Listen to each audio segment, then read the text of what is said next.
Hello बच्चों, I hope आप सब बढ़िया होंगे और आगे आने वाले एग्जाम की जम के तैयारी कर रहे होंगे। तो जेईई एडवांस 2011 चैप्टर का नाम इलेक्ट्रोकेमिस्ट्री। 2025 से चलते चलते हम कहाँ तक पहुंच चुके हैं? 2011 तक, ठीक है ना। चलिए, हर चैप्टर के मैं 2011 से 2025 तक के जेईई एडवांस के पीवाई की अपलोड कर रहा हूँ। काफ़ी चैप्टर्स के मैंने अपलोड कर दिए हैं और जो चैप्टर्स बच रहे हैं उसके जल्द ही अपलोड करने वाला हूँ, ठीक है ना। चलिए, तो क्वेश्चन है आपके सामने, AgNO3 aqueous was added to an aqueous KCl solution gradually and the conductivity of the solution was measured, ठीक है। The plot of conductance versus the volume of AgNO3, ठीक है।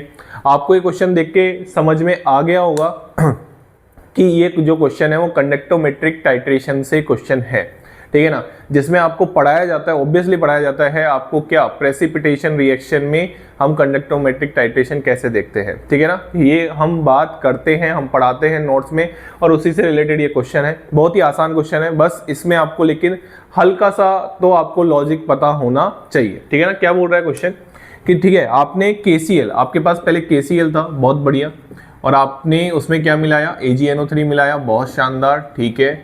और अगर आप ध्यान से देखें तो ये तो बचपन से रिएक्शन आप पढ़ते हुए आते हैं कि यहाँ पे AgCl का क्या बनेगा, सॉलिड प्रेसिपिटेट बनेगा, और साथ में यहाँ पे क्या बनेगा, KNO3 एक्वस। कोई टेंशन वाली बात इसमें होनी भी नहीं चाहिए। क्या बनेगा, KNO3 एक्वस बनेगा, ठीक है। अब आप मेरे को एक चीज़ बताइए, आपके पास 4 ऑप्शन है, आपको एक ऑप्शन टिक करना है, बिल्कुल बात सही है, सिंगल चॉइस आंसर है, ठीक है।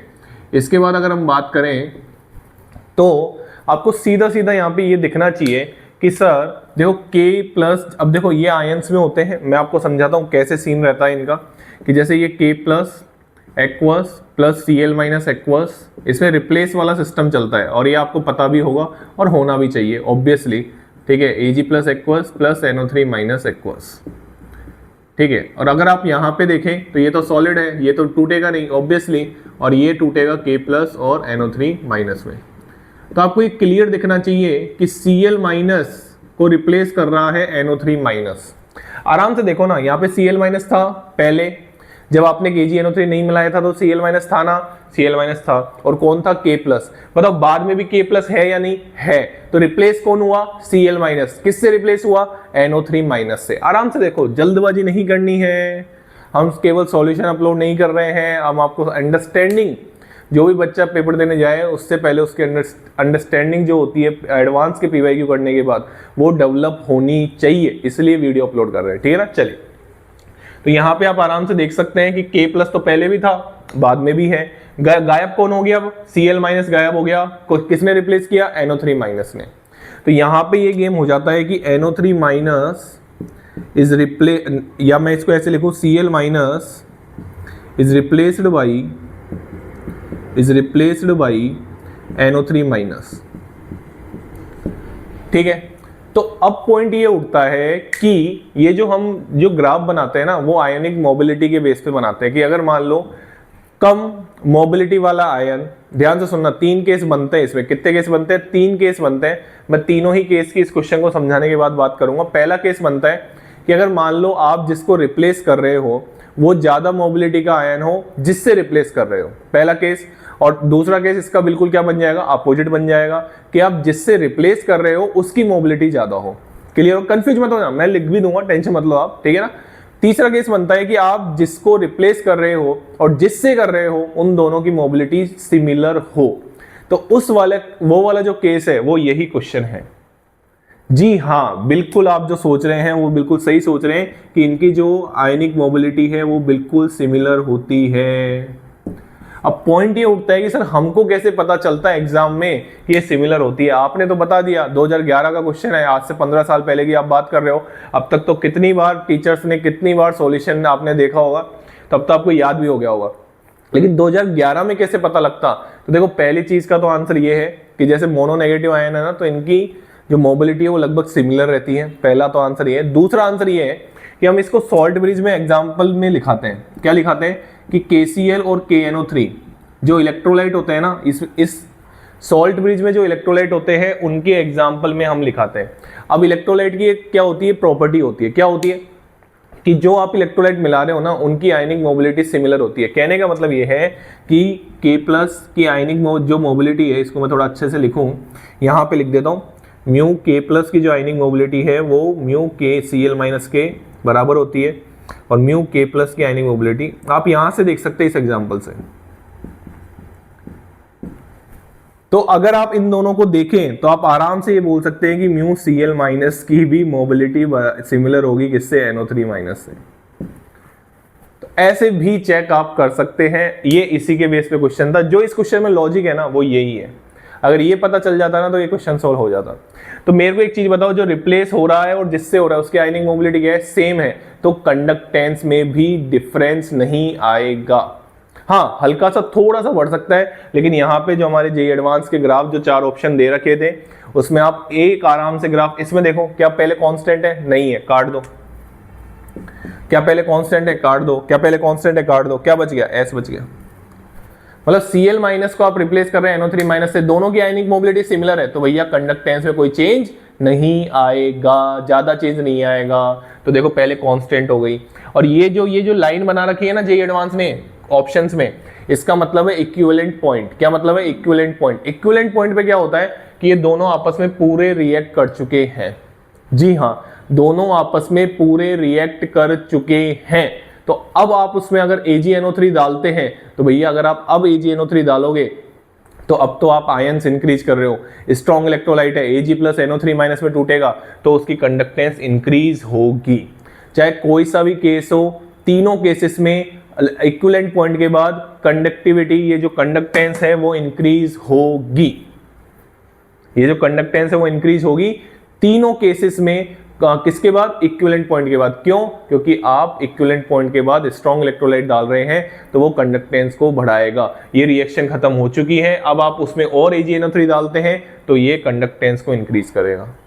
तो आप ऐसे ही ये वाला ऑप्शन तो ऐसे ही कट कर सकते थे, क्योंकि इसमें तो कंडक्टेंस डिक्रीज हो रही है इक्विवेलेंट पॉइंट के बाद। क्लियर हो गई बात, समझ में आ गई अच्छे से। मैं फिर से बता देता हूं, आपके पास पहले KCl था, फिर आप AgNO3 डाल रहे हैं और Cl माइनस रिप्लेस हो रहा है NO3 माइनस से, दोनों की आयनिक मोबिलिटी सिमिलर है, कांस्टेंट रहेगी और इक्विवेलेंट पॉइंट के बाद इंक्रीज होगी। क्लियर हो गई। अब मैं आपको यहीं पे 3 केस पढ़ा देता हूं, इसको तो रफ करने के बाद, ठीक है। इसको रफ करने के बाद 3 केस, इसका आंसर आ जाएगा D और आपका ग्राफ जो होगा वो S वाला ग्राफ होगा, ठीक है ना। चलिए, इसमें 3 केस पता है बेटा क्या बनते हैं, आइए मैं आपको सिखा देता हूं, आइए, ठीक है, इसी वीडियो में सिखा देता हूं, ठीक है। चलिए, इसमें क्या सीन होता है ना बेटा, जैसे प्रेसिपिटेशन रिएक्शन में AB एक्वस, CD एक्वस और मैंने लिखा यहाँ पे आपस में रिएक्ट किए तो AD सॉलिड और ये बन गया क्या, CB एक्वस। आराम से देखो, ठीक है। अब मैं CD को डाल रहा हूँ AB में, आराम से, बिल्कुल आराम से देखो, किसको डाल रहा हूँ, CD को डाल रहा हूँ AB में, ठीक है। चलिए, अब आप आराम से अगर देखें तो जैसे मान लो मैंने इसके 5 मोल ले लिए, ऐसे समझाता हूं मैं क्लास में, और इसके 1 मोल, ऑब्वियसली आप इसको डाल रहे हो, तो बताओ ये तो प्रेसिपिटेट हो गया। क्या हो गया, ये प्रेसिपिटेट हो गया, ठीक है। तो मेरे को एक चीज बताओ, 5 मोल, इसके बचे कितने, इसके 4 मोल बचे, इसके कोई मोल नहीं बचा, और इसके बने कितने, 1 मोल बना। क्लियर हो गई बात, आराम से देखो। अब इसको अगर आप 4 मोल AB माइनस को देखोगे तो 4 मोल A प्लस के और 4 मोल B माइनस के, ऐसे लिखोगे ना, अरे ऐसे लिखोगे ना, और यहाँ पे क्या लिखोगे, 1 मोल C प्लस के और 1 मोल B माइनस के, ऐसे लिखोगे ना। अब आपको क्लियर दिख रहा होगा, सॉल्यूशन में पहले 5 मोल A प्लस के 5 मोल B माइनस के थे। अरे पहले यार, पहले जब आपने ऐड नहीं किया था तो 5 मोल A प्लस के 5 मोल B माइनस के थे। ऐड करने के बाद भी 4 मोल तो यहाँ से, 1 मोल वहां से, 5 मोल B माइनस के हैं। मतलब B माइनस में कोई चेंज नहीं आ रहा। चेंज कहां पे आ रहा है, पहले A प्लस के 5 मोल थे, अरे यार इसको तोड़ लो ना यार, क्या कर रहे हो, इसको तोड़ लो ऐसे, 5 मोल A plus 5 mole B minus, strong electrolyte है। तो पहले A प्लस के 5 मोल थे, अब कितने रह गए, अब 4 रह गए। अब कितने रह गए, 4 रह गए। मतलब किसने रिप्लेस कर दिया, C प्लस ने। तो आप ये बोल सकते हैं कि C प्लस इज रिप्लेस्ड, नहीं, A plus is replaced by, A plus is replaced by C plus, is replaced by C plus. ये बोल सकते हैं आप आराम से, कोई टेंशन वाली बात नहीं, आप आराम से बोल सकते हैं। अब इसमें 3 केस बनते हैं। जी हाँ, अब इसमें 3 केस कैसे बनते हैं। पहला केस बनता है कि अगर आयनिक मोबिलिटी A प्लस की ज्यादा हो C प्लस से। दूसरा केस बनता है आयनिक मोबिलिटी A प्लस की सिमिलर हो C प्लस से। और तीसरा केस बनता है आयनिक मोबिलिटी A प्लस की कम हो C प्लस से। आराम से देखो, पहला ग्राफ ए प्लस की ज्यादा थी, मतलब क्या ज्यादा वाला रिप्लेस हो रहा है कम वाले से, तो पहले कंडक्टेंस बढ़ेगी, वो सॉरी पहले कंडक्टेंस डिक्रीज होगी। ये मैं वही ग्राफ बना रहा हूं जो मैंने आपको अभी थोड़ी देर पहले क्वेश्चन करके बताया था। यहां पे मैं CD ऐड कर रहा हूं, कौन ऐड कर रहा हूं, CD, ठीक है ना। तो पहले कंडक्टेंस कम होगी और फिर बाद में क्या होगी, इंक्रीज होगी, ठीक है। इसमें क्या होगा, जो अभी आपके क्वेश्चन का आंसर था कि यहाँ पे कंडक्टेंस कांस्टेंट होगी और फिर क्या होगी, इंक्रीज होगी। और यहाँ पे क्या होगा, यहाँ पे बिल्कुल अगर कम वाला रिप्लेस हो रहा है ज्यादा वाले से, तो पहले कंडक्टेंस बढ़ेगी और इक्विवेलेंट पॉइंट के बाद भी कंडक्टेंस बढ़ेगी। आराम से देखो। तो ये 3 केस बनते हैं, ठीक है। प्रेसिपिटेशन में हम ये 3 केस पढ़ाते हैं और आराम से आपको ये समझ में भी आना चाहिए, क्योंकि इससे सबसे सिंपलेस्ट तरीका है, मेरे को लगता है कि इससे बच्चा आराम से समझ सकता है कि कौन किसको रिप्लेस कर रहा है। डाउट इसी में आता है बच्चों को, ठीक है ना, कि सर समझ में नहीं आ रहा क्या रिप्लेस करवा रहे हो क्या नहीं करवा रहे। तो आराम से आप क्लियर तरीके से देख सकते हो, यहाँ पे ए प्लस रिप्लेस हो रहा है किससे, C प्लस से। तो ये डिपेंड करता है कि भैया आयनिंग मोबिलिटी किसकी ज्यादा है या कम है। क्लियर हो गई बात। ये था प्रेसिपिटेशन रिएक्शन में कंडक्टोमेट्रिक टाइट्रेशन, ठीक है। चलिए, thank you so much. Channel को लाइक करें, शेयर करें और सब्सक्राइब करें।